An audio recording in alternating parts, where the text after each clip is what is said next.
video kali ini saya akan membuat tutorial uji validitas dan uji reliabilitas. Nah, uji validitas berguna untuk mengetahui kevalidan atau kesesuaian kuesioner yang digunakan oleh peneliti dalam mengukur dan memperoleh data penelitian dari para responden. Nah, sebelumnya di sini saya sudah menyiapkan data, yaitu sejumlah dengan 15 responden dan 7 item. Oke, langkah pertama yaitu langsung saja kita blok isi itemnya sampai ke total, sampai ke pojok kanan. Oke, langsung kita copy, Ctrl C.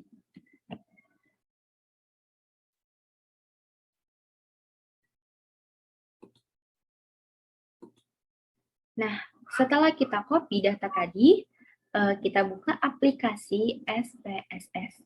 Nah, tampilannya akan seperti ini, dan kita harus memastikan kalau ini data view.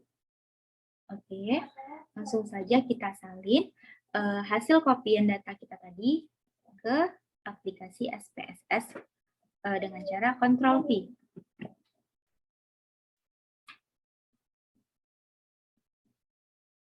Nah, tampilannya akan keluar seperti ini. Nah, ini angkanya masih ada 2 angka di belakang koma, dan namanya masih terlihat panjang. Oke, kita akan mengubahnya terlebih dahulu, dan kita akan beralih ke variabel view. Kita tekan variabel view. Nah, di sini kita akan mengubah desimalnya menjadi 0, dari var 0,0001 sampai seterusnya. Kita ubah semuanya menjadi 0.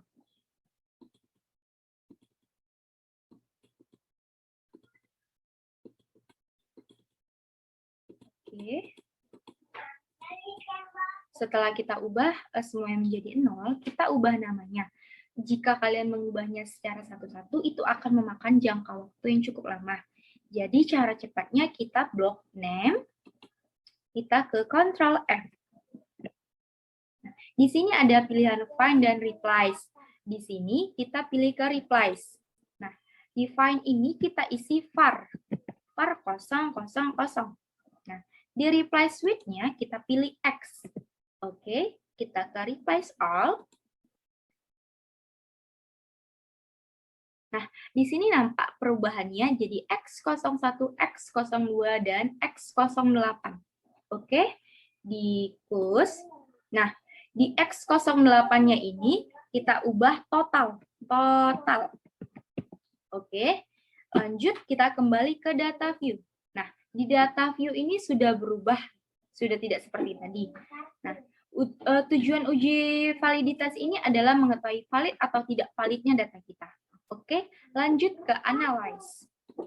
Oke, kita beralih ke correlate.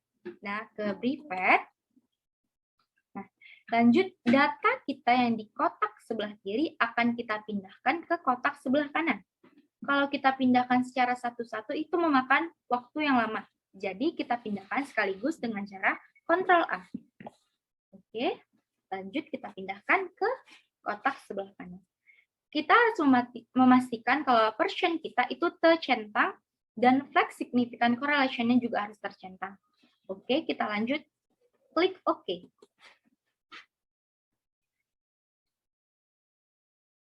Nah, di sini hasil dari R hitungnya sudah keluar. Nah, kita untuk mengetahui valid atau tidak validnya data kita harus melihat R tabel terlebih dahulu.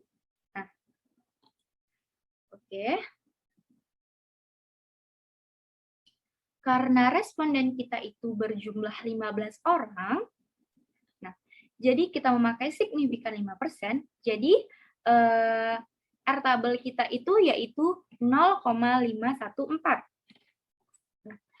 Oke, 0,514.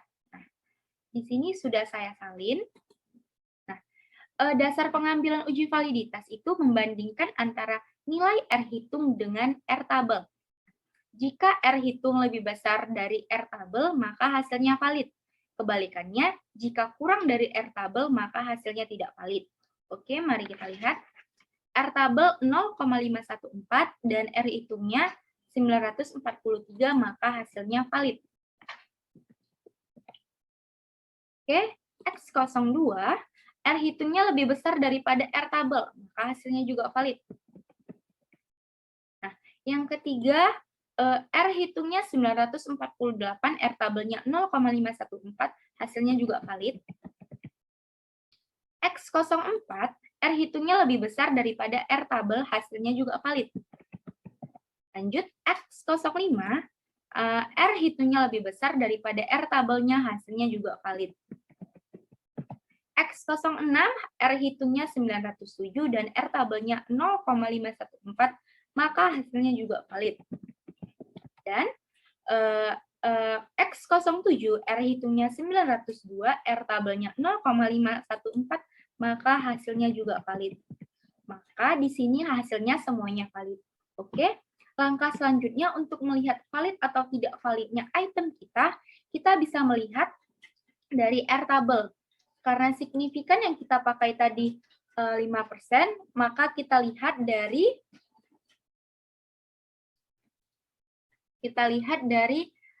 ini hasil dari harus kurang dari 0,05. Jadi kita lihat R tabel tadi. R tabelnya itu yaitu karena signifikan yang kita pakai 5%, jadi hasil dari uji validitas tadi harus kurang dari 0,05%. Jadi kita lihat X01 kurang dari 0,05, hasilnya yaitu valid. X02 kurang dari 0,05, hasilnya juga valid. X03 hasilnya kurang dari 0,05, hasilnya juga valid. X04 kurang dari 0,05, hasilnya juga valid. X05 kurang dari 0,05, hasilnya valid. X06 kurang dari 0,05, hasilnya juga valid. Nah, kita bisa lihat X07 kurang dari 0,05, hasilnya juga valid. Nah, di sini N ini sebagai responden, jumlah responden kita. Nah, jadi hasilnya, hasil dari uji validitas kita yaitu valid. Nah, langkah selanjutnya yaitu kita beralih ke uji reliabilitas. Uji reliabilitas bertujuan untuk melihat apakah kuesioner memiliki konsistensi jika pengukuran dilakukan secara berulang-ulang. Oke, mari kita coba. Kita gunakan data yang tadi.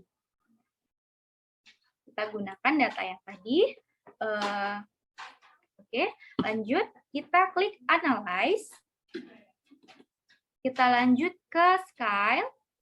Kita lanjut ke Reliability Analysis. Dan, data kita yang di kotak kiri ini harus kita pindahkan ke data lagi kotak kanan. Nah, kita pindahkan, langsung kita blok A, langsung kita pindahkan. Nah, bedanya uji validitas itu tadi totalnya juga dimasukkan ke kotak yang sebelah kanan. Nah, jikalau uji reliabilitas ini totalnya tidak kita pindahkan. Oke, kalian juga bisa memindahkan dengan secara satu-satu. Lanjut, kita harus memastikan bahwa model kita ini alpha. Oke, kita lanjut ke statistik. Oke, dan di scale if item delete harus kita centang. Oke, setelah kita centang, kita pencet ke klik continue. Setelah kita ke continue, kita klik OK. Oke, ini dia hasil dari uji reliabilitas kita. Ini. Cronbach alpha-nya di sini 967 dan end of items-nya 7. End of items-nya itu jumlah respondennya tadi. Nah, di sini ketentuan dia bisa dikatakan reliable itu bagaimana? Menurut Wiratna Sujarwani, kuesioner dikatakan reliable jika nilai Cronbach alpha-nya harus lebih dari 0,6. Nah, di sini Cronbach alpha-nya itu 967, berarti menunjukkan bahwa uji reliabilitas ini kita valid. Oke, segitu saja video dari saya. Mohon maaf jika ada kesalahan. Saya akhiri dengan wassalamualaikum warahmatullahi wabarakatuh.